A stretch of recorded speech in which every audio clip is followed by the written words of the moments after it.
You're out. Don't come back. We're moving on without you. That was my mother's voice. Flat, rehearsed, final on a voicemail she left at 10:15 on a Thursday night. No argument beforehand, no warning. Just a 42-second recording that erased 29 years of being the daughter who paid every bill, covered every emergency, and never once said no. I listened to it twice. Then I texted back one word. Okay. What my family didn't know was that okay wasn't surrender. It was authorization. Within 48 hours, the family trust was frozen. Their house refinance was dead. A forged power of attorney was sitting on my lawyer's desk, and their attorney was leaving messages I had no intention of returning. 53 missed calls by morning and a text from their lawyer that said, "We have a serious problem." I laughed out loud. Before I go on, if you've ever been the family safety net who got cut loose, take a second to hit like and subscribe, and drop your location in the comments. My name is Harper. I'm 29, a senior risk analyst. Now let me take you back to that Thursday evening in November, when my sister made the worst calculated risk of her life. The glow of my laptop screen was the only light in my small Dallas apartment. Outside, the November wind rattled the thin glass of my window. I was sitting cross-legged on my bed, staring at a spreadsheet filled with a corporate client's financial data. As a risk analyst, my brain is wired to spot danger. I look at numbers and find the hidden lies. I find the tiny cracks before the whole building collapses. My phone vibrated against the wooden nightstand. The sudden buzz made me jump. I looked over and saw Mom's name flashing on the screen. I didn't answer.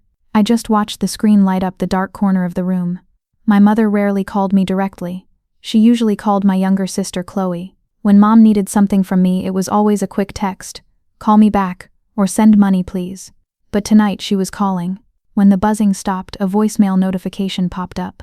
I felt a strange knot pull tight in my stomach. I reached out, grabbed the cold metal of the phone, and pressed play. "Harper, this is your mother.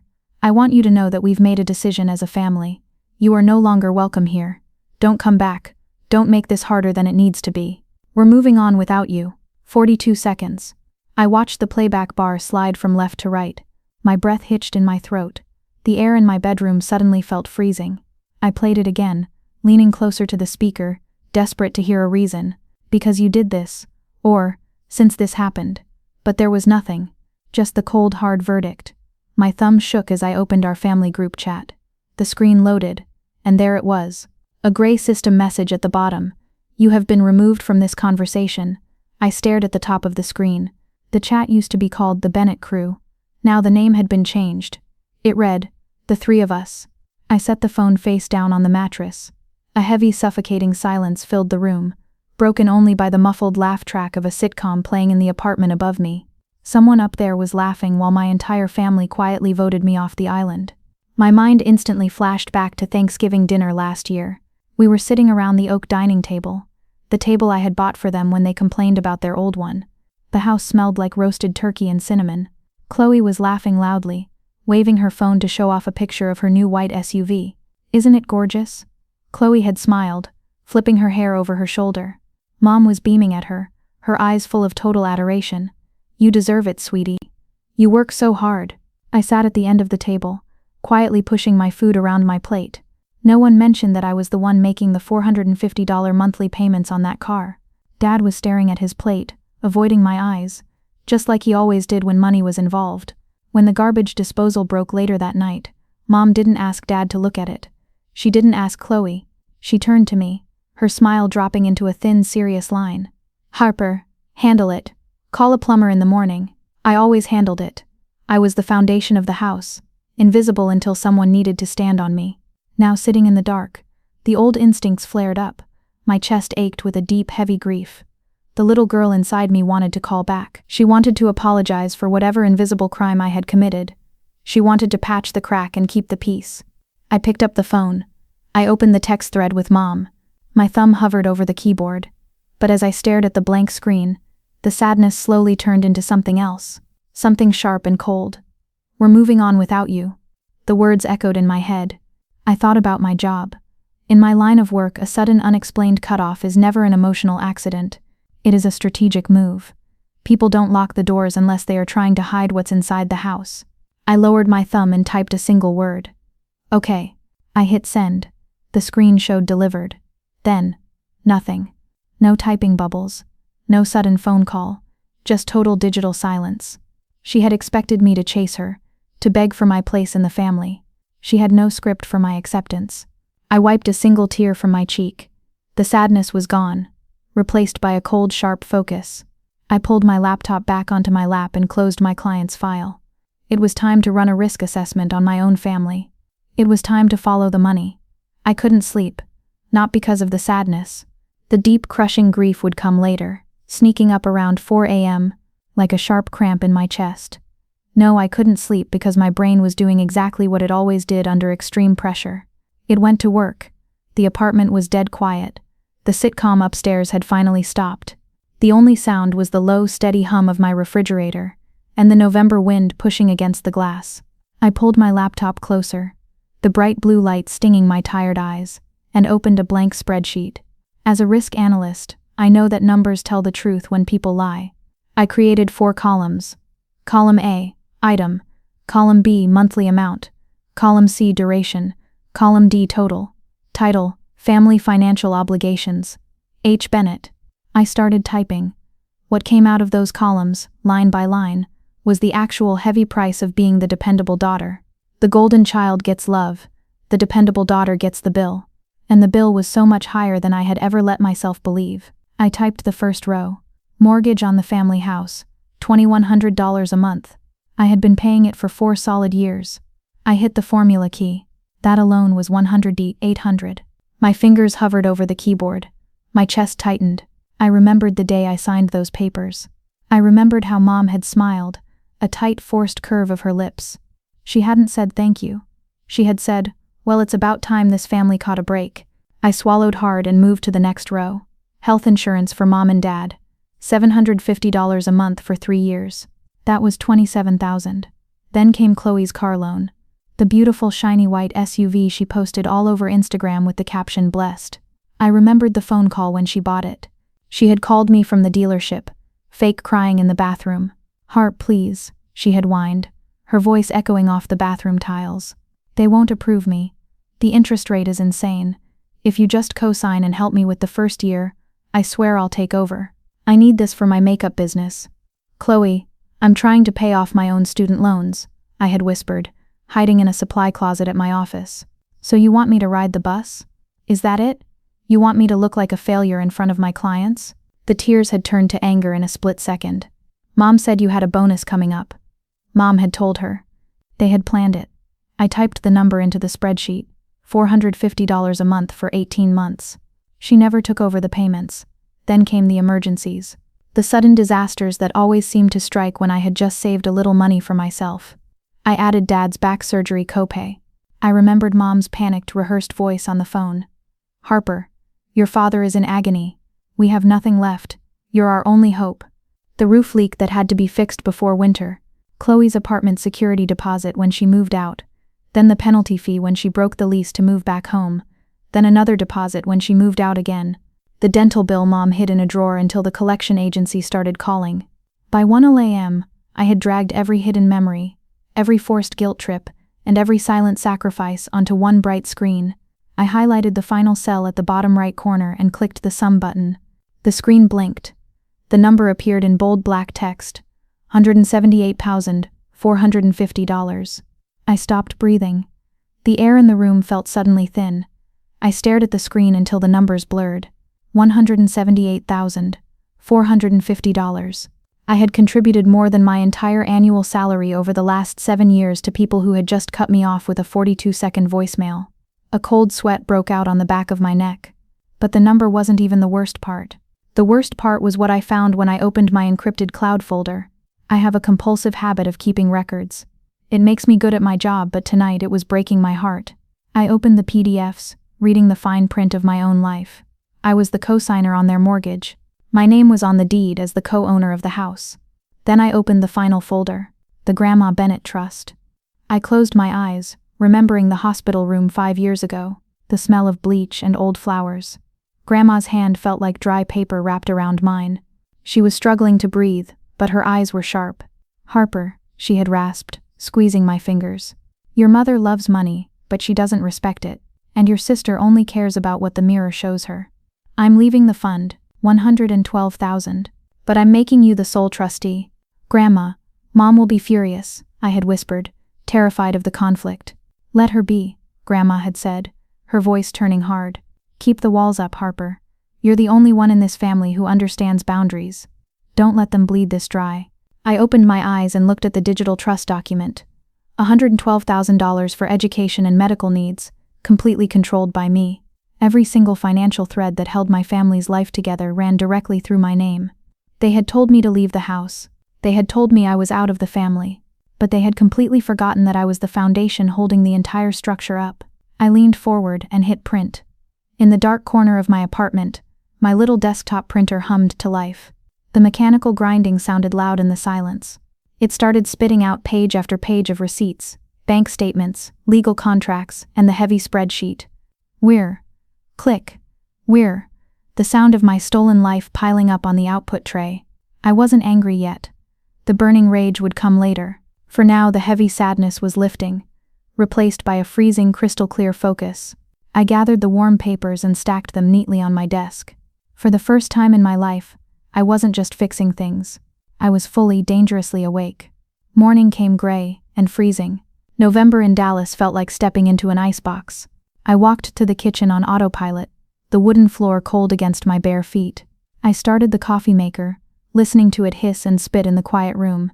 I didn't wait for it to finish. I grabbed my laptop, my fingers stiff, and sat at the kitchen island. First target, the joint household checking account. I had set this up 3 years ago to make my life easier. Mortgage, lights, water, insurance, all pulling from my money in one single place. Everyone else's expenses went out. My paycheck went in. I typed in the web address. The screen glowed bright white in the dim kitchen, reflecting off my tired eyes. I entered my password. The little loading circle spun. Spin, spin, spin. The dashboard loaded. As a risk analyst, my eyes are trained to catch patterns that don't belong. A red flag is never a loud alarm. It's a quiet shadow in the corner of the room. I saw it instantly. Top right corner. The account profile settings. My contact email, harp.bennett.fine, was gone.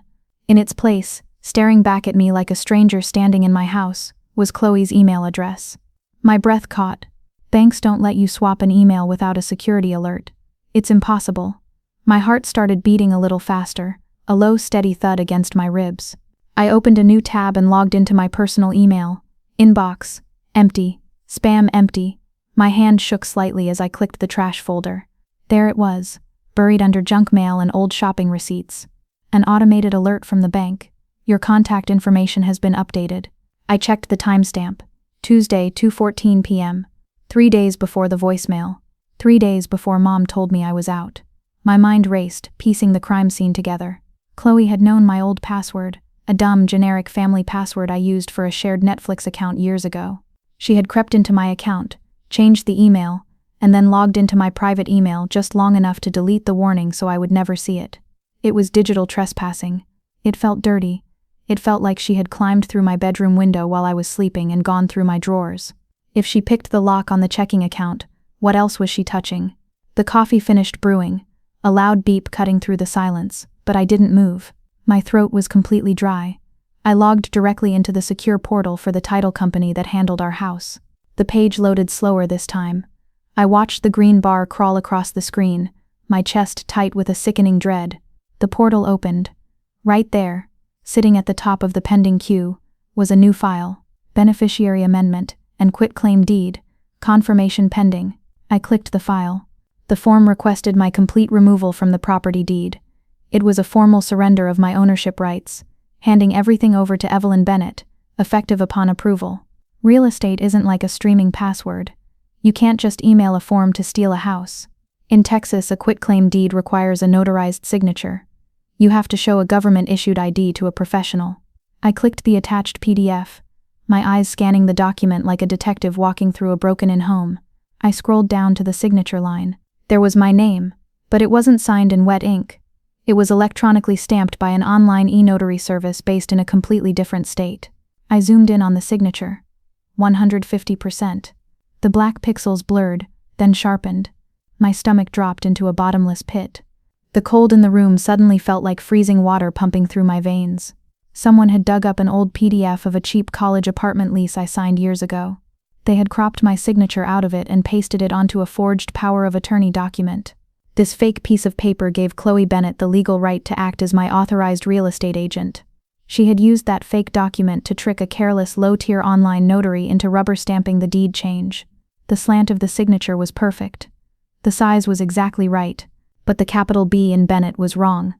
When I sign important financial documents, I always write my B with a wide open loop. This B was closed, pinched tight at the bottom. A tiny invisible mistake. The kind of thing only a risk analyst would catch. The kind of thing only I would notice. I stared at that closed B. My little sister hadn't just made a greedy mistake. She hadn't just crossed a line. She had committed felony identity theft and wire fraud to steal my half of a house I had paid over $100,800 to keep. I checked the submission date on the fake deed. Monday, 4 days before the voicemail. They were robbing me blind, smiling at me, and planning my exit all at the exact same time. I sat back in my hard wooden chair. The cold coffee sat forgotten on the island. I closed my eyes and let my brain build the timeline, snapping the pieces together like a puzzle. Step 1. Chloe uses a fake power of attorney to submit the forged deed. Step 2. Chloe changes the contact email on the joint checking account and deletes my bank alerts so I am completely blind. Step 3. Mom sends the voicemail. This wasn't a family falling apart in the heat of an argument. This was a sequence. A careful step-by-step project plan. They needed my legal removal from the paperwork first, and my physical removal from the family second, so I wouldn't be looking at the accounts while they pushed me out the door. My sister didn't just betray me, she ran a heist. And in my line of work, a heist always leaves a digital trail. To understand why they thought they could get away with this, you have to understand where the pattern started.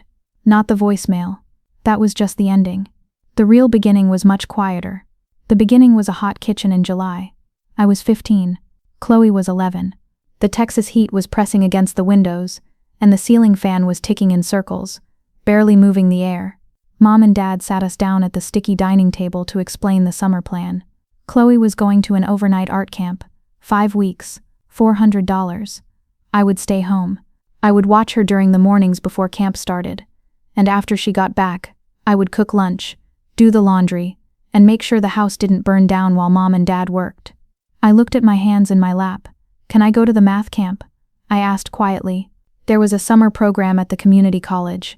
It was totally free for students with qualifying grades. I had the grades. Mom stopped wiping the counter. She turned around, her face instantly tired. She shook her head. Harper, someone has to be here for your sister. But it's free. I pushed. Just a little. I wouldn't cost anything.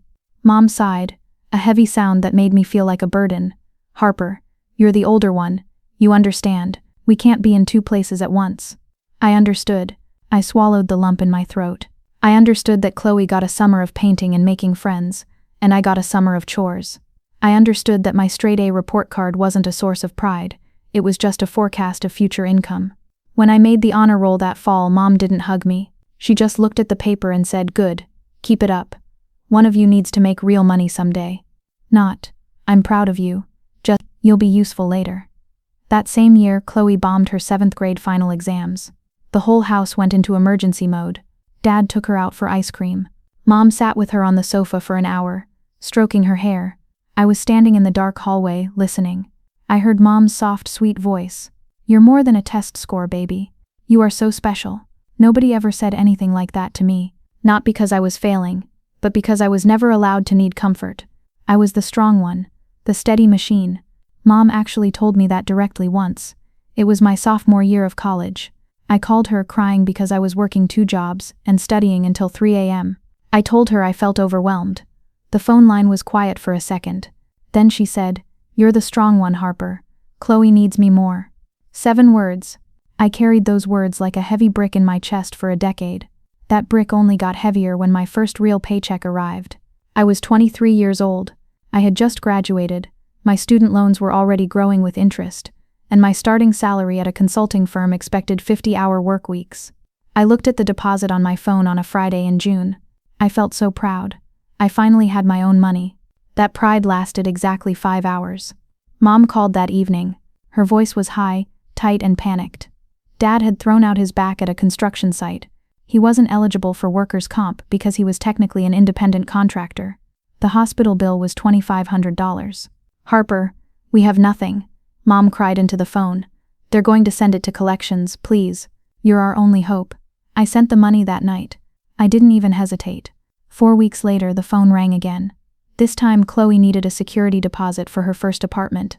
$1,000. She was 18, heading to cosmetology school. I sat on the edge of my cheap mattress, gripping the phone. I asked Mom carefully, "Does Chloe have any savings from her summer job?" The silence on the other end of the line became a weapon. It stretched out, thick and sharp. When Mom finally spoke, her voice was like ice. "She's your baby sister, Harper. She's just starting out in the world. How can you even ask that? Do you want her to be homeless?" I closed my eyes. I sent the $1,500. My own student debt, $45,000, sat totally untouched. No one asked about my debt. No one offered to help me. The rule of the house was simple. Harper's fine. Harper handles things. That first year out of school, I sent home almost $18,000. It wasn't one big check. It was a slow bleed. A few hundred here for groceries, 1,000 there for car repairs. It was always an emergency. It was always just this once. But just this once became every single month. They never said thank you. I don't mean they forgot a few times. I mean the actual words were never spoken. Not in a text message. Not on the phone. Not at Thanksgiving when I flew home and ate dinner at the table I had financially rebuilt.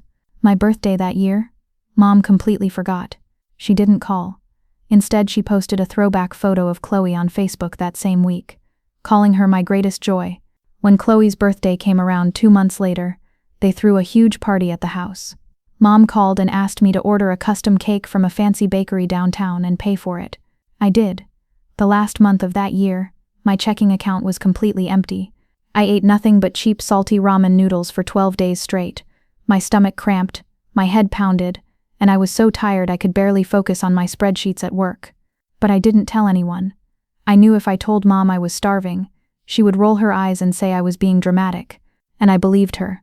Sitting in my cold kitchen now, staring at the forged deed on my screen, I realized that was the part that hurt the absolute most.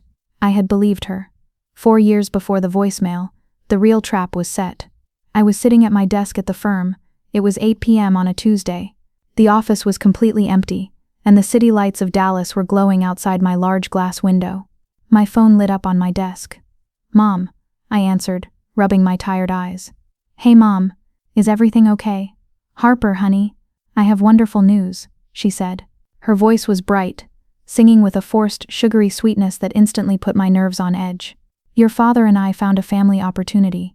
We want to buy a house." She painted a beautiful picture. A 3-bedroom house in a quiet, safe suburb. Big trees. A nice yard. She talked about it like a dream they had finally earned after years of struggling. But I looked at the spreadsheets on my computer screen, and my risk analyst brain kicked in. I knew the reality. Their credit was completely destroyed. Dad had unpaid medical bills, they had missed a car payment, and Mom had ignored a collection notice until a judge ruled against her. No bank in Texas would ever give them a loan. "Mom," I said slowly, tracing the edge of my desk, "how are you getting a mortgage?" There was a tiny, unnatural pause on the phone, a heavy, breathy silence. Then her voice dropped, becoming soft and pleading. "Well, that's the thing, sweetheart. We just need you to co-sign. Your credit score is perfect. The house will technically be in my name, but you'll be on the loan and the deed. It's the family home, Harper. Someday it will belong to both you and your sister." The word family hung in the air. It was bait.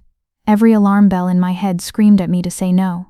But the little girl inside me, the one who just wanted to be loved, whispered, "Say yes. They will finally be proud of you." "Okay," I breathed out. "Okay, I'll do it." I didn't hire a lawyer. I didn't ask for a written contract. Because the voice Mom had planted inside my head for 20 years said, "Family doesn't need contracts. If you ask for a contract, you don't trust us. And if you don't trust us, you aren't really family." So I signed my life away. I became the co-signer on the massive mortgage and the co-owner on the deed. And from that very first month, the $2,100 payment was pulled out of my checking account like absolute clockwork. The day they moved in, Chloe claimed the largest bedroom upstairs. She painted it a soft pink, bought expensive curtains, and immediately posted a selfie on her bed. The caption read, "Home sweet home. so blessed to have my own space. 2 weeks later, I drove out to visit. I walked through the front door, carrying a pie I had bought. Mom kissed my cheek, took the pie, and pointed to the small dark den off the living room. "We set up the pull-out sofa for you, Harper. Chloe needs her beauty sleep upstairs." I smiled until my jaw hurt. That night, I lay awake in the dark den. The metal springs of the thin mattress dug sharply into my back. I listened to the house settle.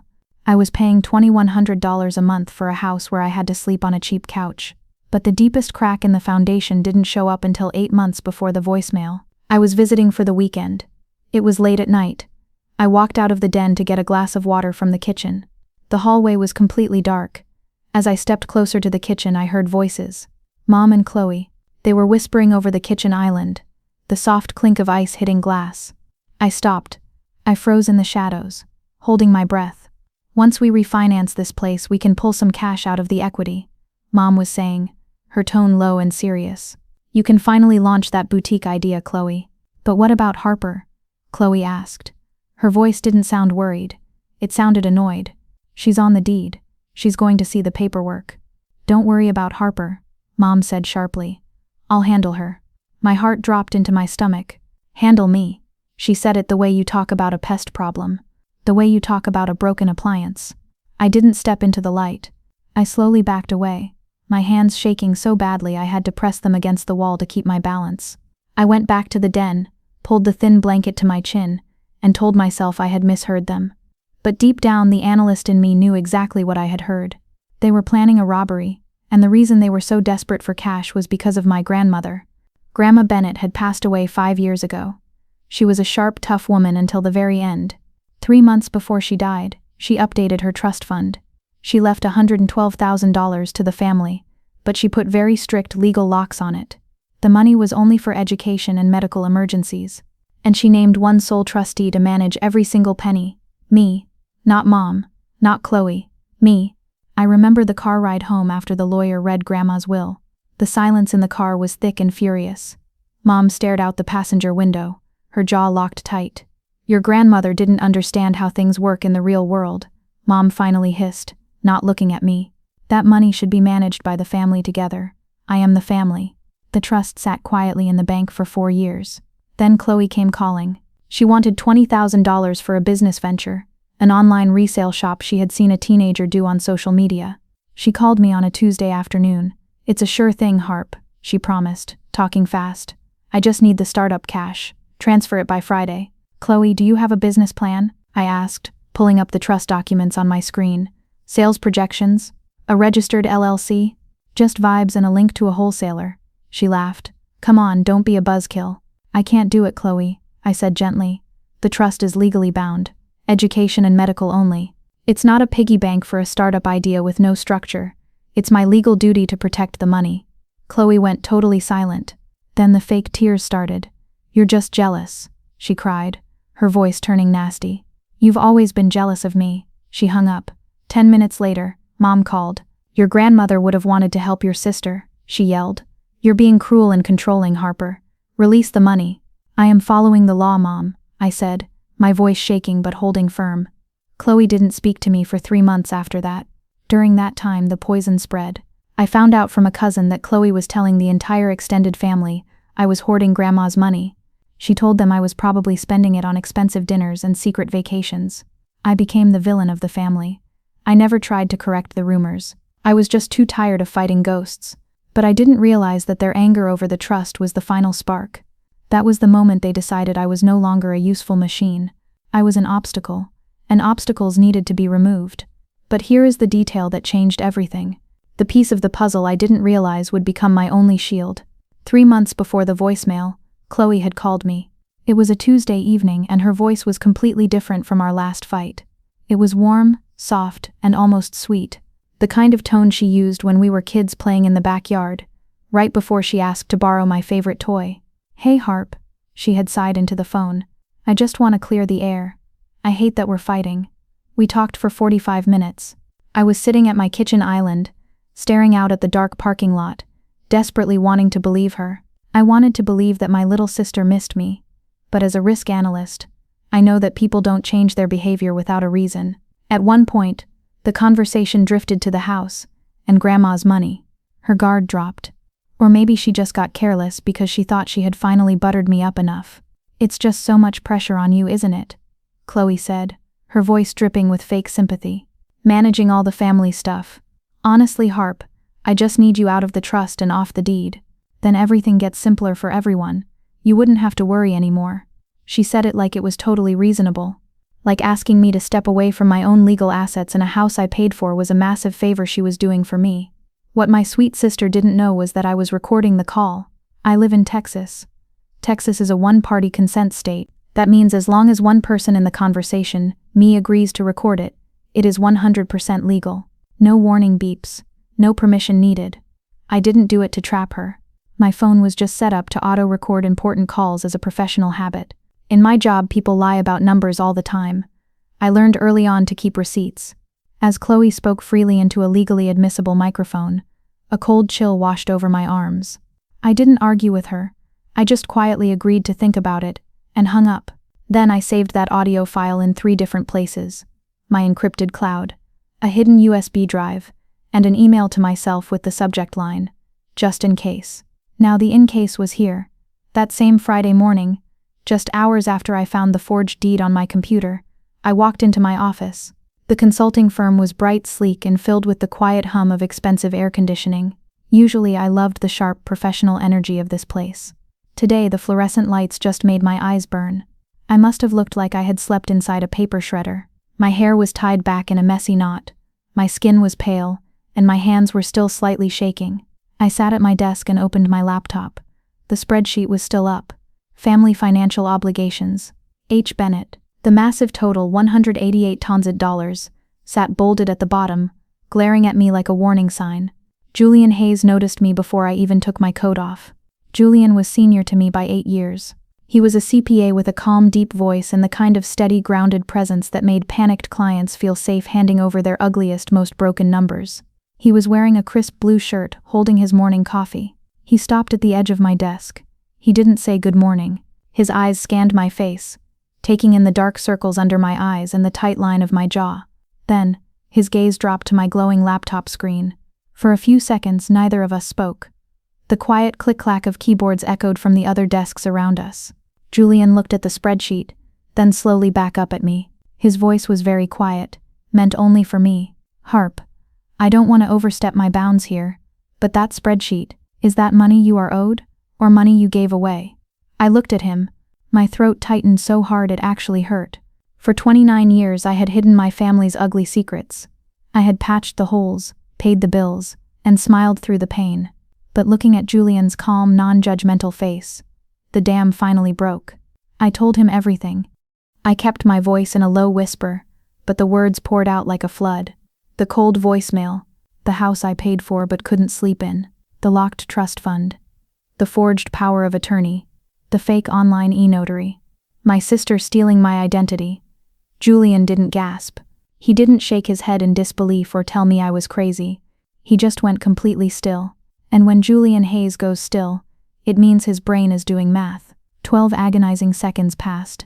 I watched his eyes track the invisible details of the crime. Then he leaned closer, resting one hand on the edge of my desk. Harper, he said, his voice dropping into a register of absolute, unbreakable certainty. I have been exactly where you are. Different details, but the exact same architecture. My father pulled something very similar on me 10 years ago. I blinked, the sting of fresh tears catching in my eyes. I wasn't alone, and the one thing I wish someone had told me sooner is this, Julian continued, his eyes locking onto mine. You do not need to call them back. You do not need to ask them why. You need to call a lawyer. Julian pulled a yellow sticky note from the dispenser on my desk. He took a heavy silver pen from his pocket and wrote down a name in sharp, clean letters. He didn't offer fake sympathy or a gentle pat on the shoulder. He gave me exactly what I needed, a weapon. He slid the bright yellow square across the glass of my desk. Sarah Montgomery, Julian said, his voice low and steady. Real estate and trust attorney. She's not cheap, and she doesn't do warm and fuzzy. But she is the one who kept my father from stealing my house. Call her right now. I picked up the note. The paper felt weightless in my fingers, but the name written on it felt like a heavy iron key. I nodded to Julian. He gave me a single understanding look, turned around and walked back to his office. I didn't wait until lunch. I didn't wait until I was off the clock. I stood up, walked into an empty glass-walled conference room at the end of the hall, and locked the door behind me. My hands were shaking so badly I dropped my phone twice before I could dial the number. The phone rang twice. A professional, perfectly polite assistant answered. Law Office of Sarah Montgomery. How may I direct your call? Hi, I said, my voice cracking slightly. I cleared my throat and stood up straighter. My name is Harper Bennett. I need an emergency consultation. I understand, Miss Bennett, the assistant said, the sound of typing clicking in the background. Miss Montgomery is booked through next Tuesday. Would you like me to schedule a preliminary? I have a pending title amendment on a property I co-own, I interrupted. The cold analytical part of my brain took over. I fed her the exact words I knew a lawyer couldn't ignore. It was submitted using a forged power of attorney and a fraudulent online e-notary stamp across state lines. They are attempting to remove me from the deed right now. The typing instantly stopped. The silence on the line was thick and immediate. Hold, please, the assistant said. Her polite tone was gone, replaced by sharp urgency. 3 minutes later she came back. Miss Montgomery can see you at 11 a.m. today. Bring all original documents. 2 hours later I was walking up the steps of a beautiful converted brownstone in downtown Dallas. The November wind whipped my hair across my face, biting through my thin coat. I carried a thick, heavy manila folder tightly against my chest. It felt like I was carrying a bomb into the building. Sarah Montgomery's office was not designed for comfort. It was designed for truth. The walls were lined with heavy law books. Her desk was a massive slab of thick, clear glass. The leather chair she motioned for me to sit in was firm and rigid. It forced you to sit up straight and pay attention. Sarah sat across from me. She looked to be in her late 50s, wearing a sharp gray suit. Her silver hair was pulled back into a tight bun. She didn't smile when I sat down. She just adjusted her glasses, peering at me over the rims. Let's see it, she said. Her voice was flat and commanding. I opened the folder. My heart hammered against my ribs as I laid the documents on the clear glass desk, one by one. I felt like a surgeon exposing a fatal disease on an X-ray. I placed the original mortgage contract down first, then the property deed, then the fake power of attorney with the cheap e-notary stamp, then the email from the title company showing the pending transfer. Next came the massive spreadsheet, the 178,450 by itemized list of my stolen life. Finally, I laid down the bank notification showing Chloe had bypassed my security to change the contact email. Sarah Montgomery didn't ask questions. She went through each page the way a diamond appraiser looks for flaws. Slowly, without any expression. The only sound in the room was the heavy ticking of a grandfather clock in the corner and the crisp rustle of the paper. She picked up the forged signature and laid it directly next to my real one from the mortgage. She leaned in close. I held my breath, watching her eyes scan the closed pinched B in Bennett. After 5 agonizing minutes, she took off her glasses and folded them neatly on the desk. She looked up and locked eyes with me. Her gaze was terrifyingly calm. Miss Bennett, Sarah said quietly, you have 3 massive problems and 1 incredible advantage. She tapped her sharp fingernail against the fake power of attorney. Problem 1. Your sister has committed felony wire fraud and identity theft by utilizing a fraudulent document across state lines. Problem 2. A refinance is currently pending on a property you co-own, initiated through this fraud. Problem 3. Your mother has clearly signaled her intent to sever you from the family. We are not dealing with confused relatives. We are dealing with hostile actors. The words hit me like physical blows. Felony, hostile actors. Hearing a professional say it out loud made the nightmare entirely real. My sister wasn't just selfish. She was a criminal. Sarah leaned back in her chair, folding her hands in her lap. Your advantage, however, is beautifully straightforward. You are the co-signer. You are the co-owner. You are the sole trustee of the family trust. Absolutely nothing, not a single dime, not a single brick of that house moves without your actual legally verified signature. She picked up the fake document again, almost in disgust. And because they were sloppy enough to use a fake online e-notary, the title company will invalidate this transfer the very second I notify their compliance division. I sat in the stiff chair, processing the weight of her words. The little girl in me, the one who always fixed things, felt a sudden rush of panic. What happens? I started, my voice barely a whisper. I swallowed hard and tried again. What happens if I just stop? If I stop paying the mortgage? If I stop signing things? If I freeze the trust? Sarah didn't blink. Her eyes were dark and steady. Then the whole thing collapses under its own weight. The bank issues a notice of default. The refinance dies instantly. The trust stays locked. All of it. Every financial arrangement they depend on stalls until you decide otherwise. She leaned forward, her elbows resting on the glass desk. The air in the room felt incredibly tight. "But I need you to understand something right now, Harper," Sarah said, her voice dropping into a deadly serious register. "This forged power of attorney is not a family dispute. It is not a misunderstanding. In the state of Texas, fabricating a legal document to transfer real property is a severe felony. I am not saying you need to call the police and press criminal charges today. But the absolute threat of prison time is your leverage. You hold all the cards. Are you ready to play them?" My stiff leather chair suddenly felt a lot less uncomfortable.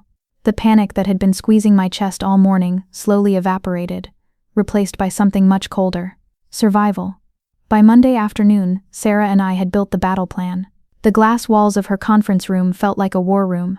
We mapped out the destruction of my family's financial ecosystem step by step, laying out the documents like loaded weapons on the table. Step 1 was the immediate strike. Sarah drafted a formal legal hold and fraud notification. She attached my sworn affidavit and the blown-up comparisons of my real signature versus the forgery. This package was going straight to the mortgage lender and the title company's compliance division. By law, the second the bank received it, they were required to freeze the refinance transaction and flag the property for investigation. Step 2 was the physical lockdown. I had to do this one in person. At 2 p.m., I walked through the heavy glass doors of the wealth management institution that held Grandma's trust. The lobby smelled like lemon polish and old money. My heels clicked loudly on the marble floor. Every step felt like a drumbeat. I was ushered into a private, soundproof office to meet with a senior trust officer named Mark. Mark was a man in his 40s with a perfectly ironed suit and a relaxed, easy smile. He clearly expected a routine meeting about interest rates. I sat down across from him and slid a manila envelope across his polished mahogany desk. "Good afternoon, Miss Bennett," Mark said warmly, reaching for the envelope. "What can we do for you today? Looking to adjust the bond allocations?" "No," I said.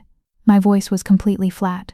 "I am invoking the suspicion of fraudulent activity clause regarding the beneficiaries of the Grandma Bennett Trust." Mark's easy smile vanished. His hand stopped halfway to the envelope. The air in the quiet office suddenly grew heavy. He looked at me, his eyes narrowing as he searched my face for any sign of a joke. He found none. He opened the envelope and read the first page of Sarah's legal summary. I watched his Adam's apple bob as he swallowed hard. The professional, relaxed banker disappeared, replaced by a man terrified of a massive liability. "I see," Mark whispered, his voice tight. He turned to his computer monitor. I sat perfectly still, listening to the agonizingly slow sounds of my family's lifeline being cut. Mark clicked his silver pen exactly 11 times. Click, click, click. Then his fingers hit the keyboard. For 3 solid minutes, the only sound in the room was the rapid clatter of keys. "Done," Mark finally said, spinning the monitor slightly so I could see the screen. A bright red banner stretched right across the top of the account dashboard. "Restricted. $112,000 is completely locked down, Miss Bennett. No withdrawals, no wire transfers, no access of any kind until you manually lift the freeze in person." I nodded once, stood up, and walked out. The second domino had fallen. Step 3 was the quietest, but it would hurt them the most. I opened my banking app while standing in the elevator and canceled the automatic $2,100 monthly transfer for the mortgage. I was the cosigner, not the primary borrower. If I stopped paying, the entire crushing weight of that loan dropped squarely onto my mother's shoulders. Her destroyed credit score couldn't hold it up for a month. Step 4 was the final nail. Sarah prepared a formal cease and desist letter. It was a vicious, legally ironclad document, notifying Evelyn and Chloe Bennett that I was withdrawing from all shared financial obligations effective immediately.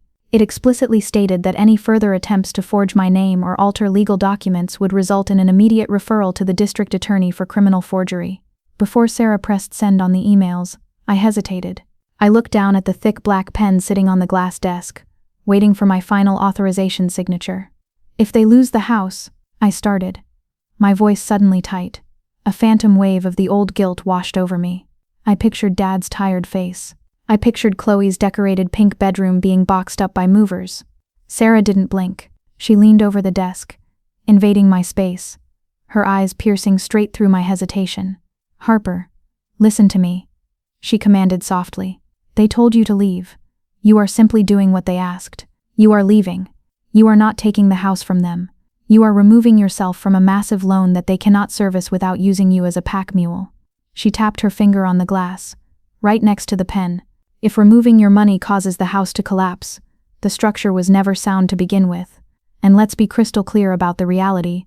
When this house is sold by the bank to satisfy the debt, we are legally enforcing a partition. You will recoup your $100 from the home's equity before your mother sees a single dime. You are not walking away empty-handed from an asset you paid for with your own blood and sweat." I looked at the pen. I picked it up. The metal felt incredibly heavy in my fingers. Not because I doubted the decision, but because I knew that once this dark ink dried on the paper, there was absolutely no undoing it. This was the sound of a bridge I didn't burn. I just finally stopped letting them walk all over me to cross it. I signed my name, the beautiful wide open loop on the buy.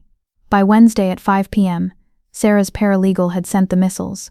The fraud notice hit the bank. The payment cessation was processed. The cease and desist landed in Evelyn Bennett's inbox.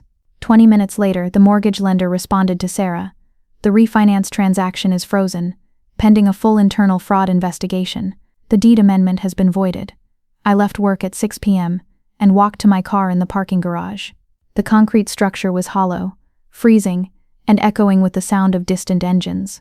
I sat in the driver's seat, gripping the cold leather steering wheel. I rolled the windows down, letting the biting November air fill the cabin. I knew the timeline. In 48 to 72 hours, Mom would check the bank account. She would find out the mortgage payment hadn't cleared. She would call the title company and find out her golden child was being investigated for a felony. I sat in the dark, shivering slightly, and waited for the explosion.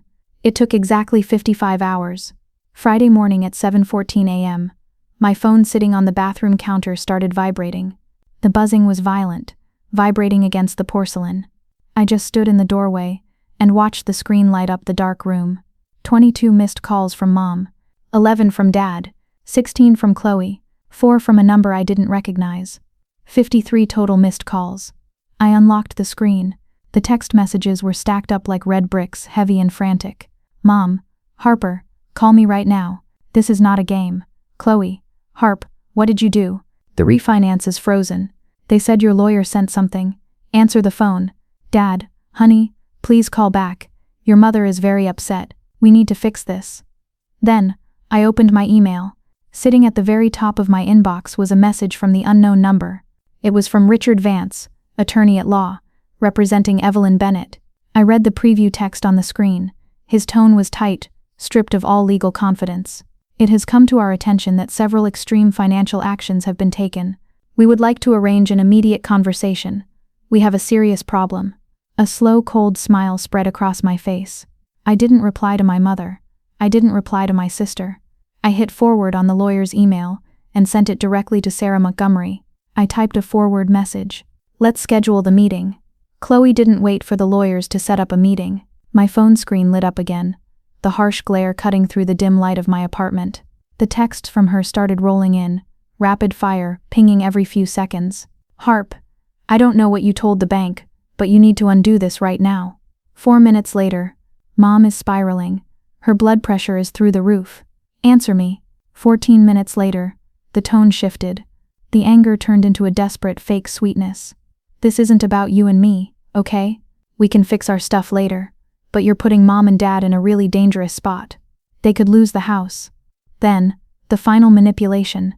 The guilt trip she had used since we were kids. "I never wanted any of this to go this far. You're being really, really selfish right now." I sat on my sofa, watching the gray speech bubbles pop up one by one. I waited for the familiar heavy guilt to crush my chest. I waited for the little voice inside me to scream that I was a bad daughter, a bad sister. But nothing happened. My chest was perfectly still. My breathing was slow and calm. I realized, with a strange quiet peace, that I didn't care anymore. I tapped the screen and typed one single message. "Have your lawyer contact mine." I attached a digital copy of Sarah Montgomery's business card. Then I put the phone on silent and walked into the kitchen to make dinner. Saturday evening, the silence broke. My phone vibrated on the coffee table. The caller ID flashed. Dad. I knew Dad wouldn't call me. He hated conflict. He always hid in the garage when things got loud. I picked up the phone and pressed it to my ear, listening to the sharp, ragged breathing on the other end. Harper Jane Bennett. It was Mom. Her voice was trembling with a mix of absolute rage and deep panic. "I don't know what has gotten into you," she hissed, the words tumbling out fast. "But you are destroying this family. The bank sent a certified letter about the mortgage. They said the refinance is frozen, and now Chloe comes to me crying, telling me you're hiding behind some expensive lawyer and making up lies about signatures." "Mom," I said. My voice was completely flat, empty of any emotion. "You left me a voicemail on Thursday night telling me not to come back. You said you were moving on without me. I'm just doing exactly what you asked." "That was because I was upset," she screamed. The sound echoed painfully in my ear. "You know how I get. I was just blowing off steam. But this? Freezing our accounts? Sabotaging your sister's future? This is you being vindictive on purpose. After everything I sacrificed to raise you, this is how you repay me?" I closed my eyes. "I'm not repaying anything, Mom. I'm done paying. There is a massive difference." I pulled the phone away from my ear, but before I hit end, my brain caught something she had just said. Making up lies about signatures. I stared at the black screen of my phone. The final puzzle piece clicked perfectly into place. Chloe hadn't told her the truth. Chloe hadn't confessed to the forged power of attorney or the fake online notary. She had run to Mom, crying fake tears, and painted herself as the innocent victim of my sudden crazy legal hostility. Chloe had sold our mother a complete lie. I hung up the phone. I didn't feel angry. I just felt a deep, heavy pity for the entire broken system. Monday, 3 p.m. The conference room in Sarah Montgomery's office was built to intimidate. It had thick, soundproof glass walls and a massive polished walnut table that stretched down the center of the room. I arrived 15 minutes early. I sat in a stiff leather chair on the right side of the table, placing my heavy manila folder perfectly square in front of me. I folded my hands in my lap and stared at the dark wood grain. My heart was beating a slow, steady rhythm. At 2:58 p.m., the heavy glass door swung open. Mom walked in first. She held her designer purse tight against her chest like a protective shield. Her eyes darted around the cold room, finally landing on me with a glare of pure poison. Dad followed her. He looked suddenly 10 years older. His shoulders were slumped, and he stared at his shoes, refusing to look in my direction. Chloe walked in last. It was a masterpiece of a performance. She was wearing a soft, oversized pink cardigan. She had practically scrubbed off her makeup, and her eyes were perfectly red-rimmed, like she had been crying for days. She pulled her chair extremely close to Mom's and immediately reached out, grabbing Mom's hand and holding it tight. The poor, bullied little sister, hiding behind her mother's protection. Finally, Richard Vance walked in. He was their lawyer. He wore a sharp navy suit and carried a sleek leather briefcase. He sat at the far end of the table, looking incredibly confident, totally unaware that he was walking into a trap. He clearly thought this was just a petty family squabble over a house deed. Sarah Montgomery walked in silently behind him and closed the door. The heavy click of the lock echoed in the quiet room. She walked to the head of the table and sat down. She didn't offer anyone a drink. She didn't say hello. "Miss Bennett will present first," Sarah said. Her voice was like a steel blade cutting through the tense air. "She will not be interrupted. If anyone speaks out of turn, this meeting is over, and we will proceed directly to court."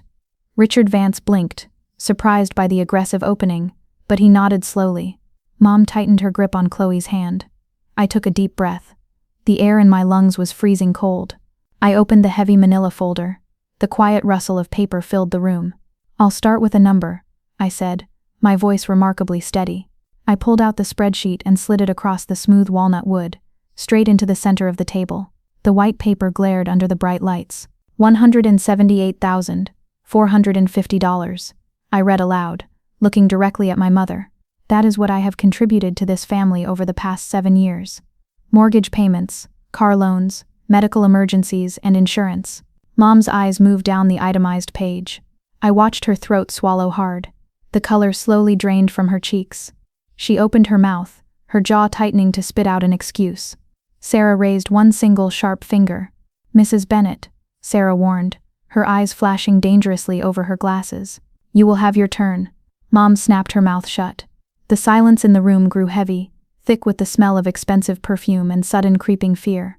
I reached into the folder and pulled out the second set of papers. The room was so quiet I could hear the faint hum of the air conditioning kicking on.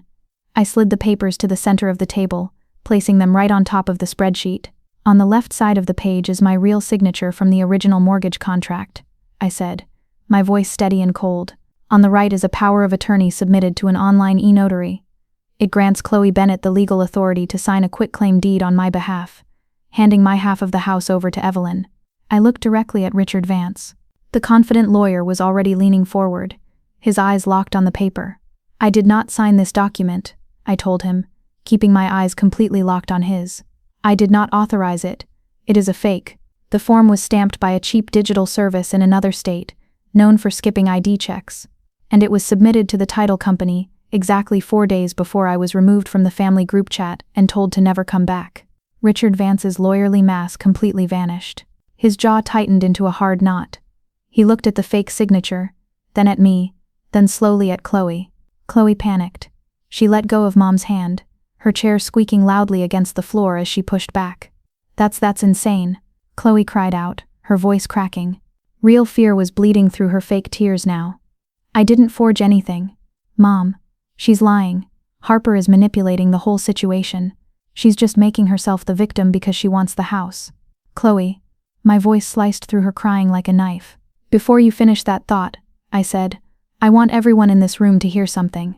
I pulled a small silver USB drive from my pocket. I plugged it into Sarah's laptop, which was already connected to a small black speaker on the desk.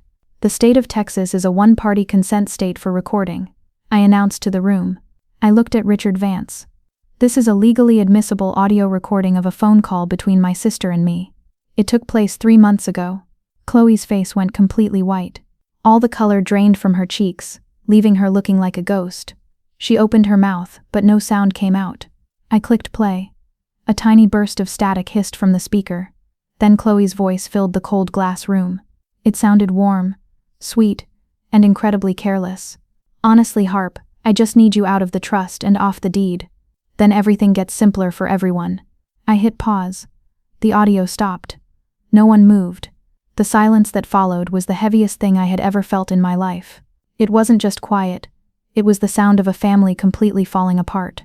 I looked at Mom. She was staring at the black speaker like it had physically slapped her across the face. Her mouth was slightly open. She looked at Chloe, then back down at the spreadsheet. In her mind, she was finally doing the math. She realized Chloe had lied to her. Chloe had dragged them all into a massive federal crime, just to get her hands on the trust money. I looked at Richard Vance. He slowly placed his expensive silver pen flat on the table. He folded his hands together and leaned back in his chair. It was the universal posture of a lawyer realizing his own clients had lied to him about committing a felony. 18 agonizing seconds of total silence passed. Then Chloe broke. That's taken out of context," she stammered, her voice high and breathless. She reached out, desperately trying to grab Mom's hand again. "I didn't mean it like that. Mom, you believe me, right? Tell them." Mom did not look at her younger daughter. She pulled her hand away, folding her arms tightly across her chest. She stared blankly at the $178,450 total on the paper. She said absolutely nothing. In that exact, precise silence, the golden child fell from her pedestal. The hierarchy of my family collapsed into dust. I stood up. I didn't feel happy. I didn't feel victorious. I just felt incredibly tired. "Here is what happens right now," I said, looking down at them. "The trust fund will be transferred to a professional, third-party management firm. I am stepping down as trustee, but the terms will be strictly enforced by the bank, medical and education only, no exceptions." I turned my eyes to Richard Vance. "I am permanently withdrawing as the co-signer on the mortgage. You have exactly 45 days to find alternative financing. If you cannot get a new loan on your own, the house will be sold. Upon the sale, my attorney has filed a hard legal lien. My $100 in equity contributions will be paid out to me in full from escrow before Evelyn receives a single dime." I took a breath, letting the final blow land. "Regarding the forged power of attorney, I am withholding filing a criminal report with the district attorney, but only on the condition that you comply with the sale and the equity payout without fighting me. If you drag this out, I will hand this USB drive and the fake deed straight to the police." I looked at Chloe one last time. "I don't hate you," I whispered, "but I don't trust you. And the best part is, I don't have to anymore." I picked up my empty folder, nodded to Sarah, and walked toward the heavy glass door. "Harper." It was Dad. His voice was cracked, broken, and small. I paused with my hand on the cold metal handle. I didn't turn around. I thought about the little girl who just wanted to go to math camp. I thought about the daughter who ate ramen for 12 days so they could have a birthday cake. 45 days, Dad, I said quietly. Use them well. I walked out. The aftermath didn't happen all at once. It dragged out, heavy and dark. Because of the interstate wire fraud, the bank's internal security automatically flagged the transaction to the local authorities. 3 days after the meeting, there was a sharp knock on my apartment door. I opened it to find 2 plainclothes detectives standing in the hallway. Detective Miller, a tall man with tired eyes, flashed his badge. Miss Bennett, we're following up on a bank fraud alert regarding a property deed in your name, he said, pulling out a small notebook. I invited them in. I sat on my sofa, feeling completely numb, emotionally detached from the reality of police officers sitting in my living room. As they asked me questions about the fake notary, my mind flashed back to a warm summer night years ago. I was 10. Mom was brushing my hair, telling me, "We're Bennetts, Harper. We protect each other against the world." Now the world was sitting in my living room, asking if I wanted to send my sister to prison. I gave them a carefully worded statement. I confirmed the signature was not mine, but I officially declined to press state charges at that moment, stating it was a complex family dispute currently being handled by my legal counsel. Detective Miller didn't look convinced, but he handed me his card. "If you change your mind, call me. This kind of theft usually happens again." I took his card. I took a picture of it and emailed it to Richard Vance, just to remind them the sword was still hanging right over their heads. 72 hours after our meeting, gravity took over. Richard Vance formally withdrew from representing them, citing irreconcilable factual discrepancies. He wanted nothing to do with a forged document. Evelyn's credit score couldn't carry the giant loan solo. The house went on the market. It sold 8 weeks later. I signed the real wet ink paperwork this time. Because of Sarah's ironclad legal traps and the looming threat of Detective Miller, Mom didn't dare fight the partition. At closing, the escrow company wired exactly $100 and $800 directly into my personal savings account. I didn't take a penny more than I had put in over the years, but I refused to take a single penny less. Dad called me once. He begged me for more time, apologizing in a weak, rushed voice. I told him no, and hung up. Mom called once for a 90-second ceasefire where she didn't guilt-trip me, and I didn't offer her a lifeline. Chloe and I haven't spoken a single word since the meeting in the glass room. 4 months later, I was sitting in a small, quiet coffee shop in Seattle, Washington. Outside the window, a cold gray rain was falling over the dark ocean. The water looked wild and endless. I held a warm cup of coffee in my hands. My savings account was fully padded. My student loans were finally being paid off. I had moved to a city where the air felt fresh and no one knew my name. I watched the waves crash against the rocky shore. I felt a deep, bittersweet ache in my chest. I finally understood what family meant. It wasn't blood, it wasn't a shared last name, and it certainly wasn't a blank check. Family is supposed to be the people who make you feel safe when the world is dangerous. Loving someone does not mean funding their life while they slowly erase yours. Boundaries are not a punishment. They are just the truth delivered without an apology. I'm not telling you this story so you'll hate my family. I'm telling you because somewhere out there, right now, someone is staring at a bank transfer confirmation. They are about to send money they cannot afford to someone who has never once said thank you. If the people who were supposed to love you the most told you to leave, would you fight to stay? Or would you finally let them see exactly what their life looks like without you? There is a profound, heavy truth in walking away from toxic loyalty, and stories with this kind of depth and intensity serve as a reminder that setting boundaries is an act of survival. If Harper's journey to reclaim her life resonated with you, please take a moment to like this video and subscribe to the channel. Stay connected with us for more raw, powerful stories like this one, because no one should have to navigate the price of peace alone. Drop your thoughts and your location in the comments below. I read every single one. I'll see you in the next one.